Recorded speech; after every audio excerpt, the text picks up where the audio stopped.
This is Tom Duty, middle-aged American living in New Jersey near the Lincoln Tunnel. If you were to visit my website, you would type Howdy Doody into Google. You'll find the correct spelling of the famous puppet. You then combine Tom Duty in a Google search for my site. My target audience, first click. I'm going to get this video in front of some people that might be on Twitter that might have some interest in Sean Hannity and the punchline that made him a fool yesterday in a New York City court. My second click, it is my target. I want to get this in front of those people. So if you're one of those people and you just are enjoying this news, or you're hating this news of Sean Hannity, but you understand who Sean Hannity is and the significance, you are my target audience for the first click. I am suggesting there is a second audience that you might want to get this in front of for a second click. There's those of you who are following U.S. politics and you know who Sean Hannity is, you probably have a hard time understanding that some people don't. And this is an occasion where it is valuable to know who Sean Hannity is, because quite honestly, to let this moment pass without a good laugh at Sean Hannity's expense is a moment lost. So I'm not going to attempt to be funny. I will reference some great humor at Sean's expense last night with Stephen Colbert, and even better, Trevor Noah. So please, listeners, that's another click. If you haven't listened to those two, there's so much out there. I'm not claiming it's the best, but it is two very good ones. So for the second click audience, again, first click, people who know Sean Hannity. Hopefully someone will get this in front of someone. As I did this morning in my local cafe, I talked to my friend Hector, who's a cafe friend. He's from the Dominican Republic, and he didn't know Sean Hannity, or doesn't.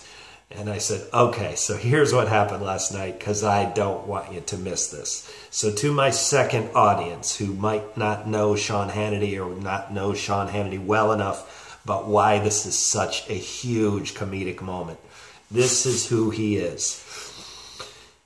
Starting with Barack Obama, the toxicity of politics became exaggerated. People like me who love Barack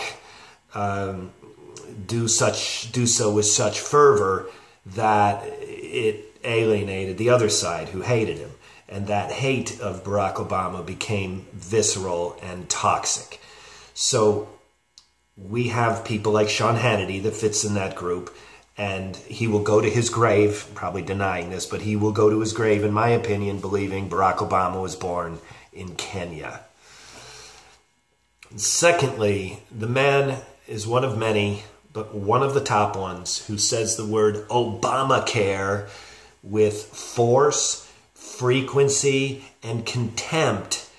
That one word is his little, just one word he editorializes and expresses his hatred of the former president. So people like me loved him then, pleased to vote for him a second time, celebrated both victories, and still think the world of the man today. And then you got people like Sean Hannity that express their contempt to Obama by saying Obamacare over and over and over and over and over again. And Sean probably still does it. So a guy like Sean, who has a mainstream audience, a huge audience on Fox News, can't keep the attention of someone like me, because he's nauseating to me. So more agreeable news sources are people, I won't list them, but they are liberal sources, including the New York Times and the Washington Post and CNN and what was considered mainstream media minus Fox. And someone like me just can't tune in to Sean Hannity because he's obnoxious. But we cannot extinguish him from our lives, because he is often the choice where people I do pay attention to reference to the absolute stupidity of conservatives, and Sean Hannity gets chosen. Now, there's a man, hypothetically named Jones, who also has words and expression similar in content and contempt like Sean Hannity, but that man can't be referenced because he's a certified crazy man. He's an independent news organization, and he has a niche audience, and he's discredited instantly.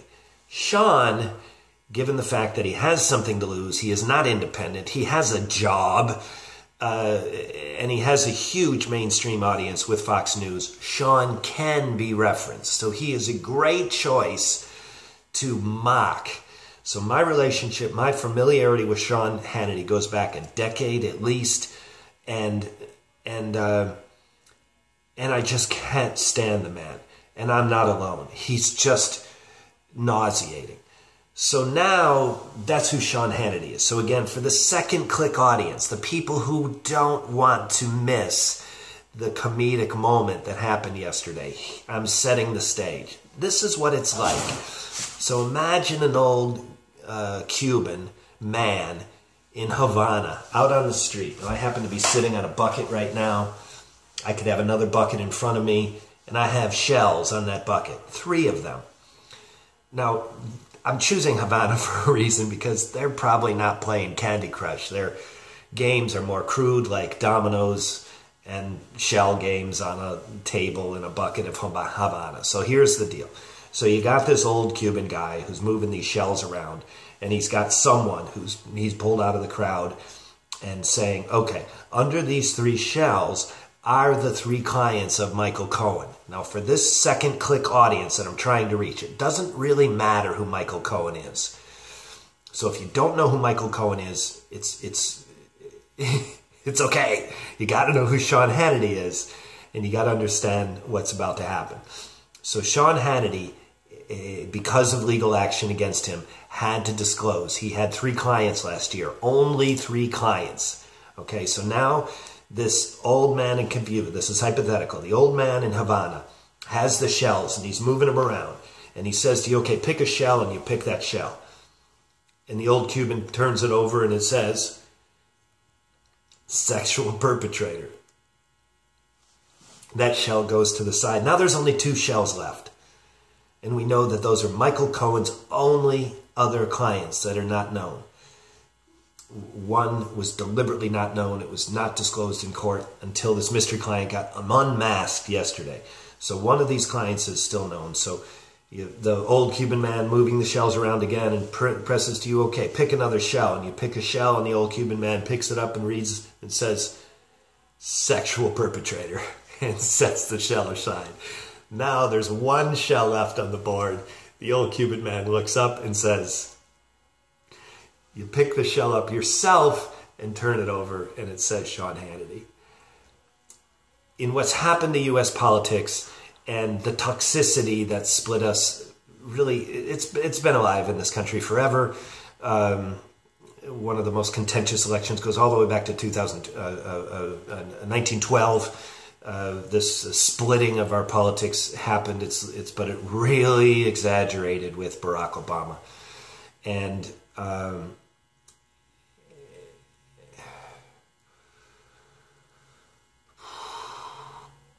so now what we have since Barack is sports-like loyalty with politics. So unlike the NFL, when your team loses and the other team wins, the league is still winning. They filled the stadium, everyone's buying tickets, eating food, having fun. Your team lost, but it's okay, the league is still winning. Well, it's not true when the stakes of politics are high that we celebrate the losses of the other team, because the league is not winning. And that's unfortunate, but that's not my point here. My point is that I am on the winning side with this Sean Hannity joke, and I am thoroughly enjoying it as if my team won.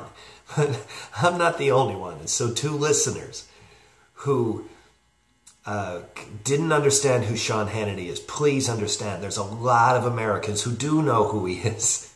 And when that 3rd shell got revealed, Sean Hannity, this is like a touchdown in a sports league with fervent loyalty when the sports league has only 2 teams. The stakes are high, the emotions are high, and my team won. There's a significant amount of Americans who are celebrating the humor at Sean Hannity's expense. Now, it is true, this might not mean anything negative for Sean. This fact that he was the third client might mean nothing, but it doesn't matter. His personality is so toxic that so many people, just the fact that he was hiding it and got disclosed in the manner that it was in the company that he's in, Sean Hannity plus 2 known sexual perpetrators, this, please, to the second click audience, please, whoever passed this link to you, thank them and tune in to Sean Hannity a little bit to understand the story. Tune in. My 2 tips, but certainly 2 of hundreds, would be last night Stephen Colbert and last night Trevor Noah. Absolutely hysterical. And a good laugh at Sean Hannity's expense. And with the conclusion of this video, I promise you now understand who Sean Hannity is well enough to understand the humor. Again, touchdown. It wasn't a touchdown. It was a last-minute long pass, Hail Mary touchdown for my team. And Sean, this couldn't happen to a nicer guy. This has been Tom Duty, middle-aged American, living in New Jersey near the Lincoln Tunnel. If you were to visit my website, you would type Howdy Doody into Google. You'll find the correct spelling of the famous puppet. You then combine Tom Duty in a Google search from my site. Thank you for listening. Have a good day, good evening, or restful night's sleep. Ciao.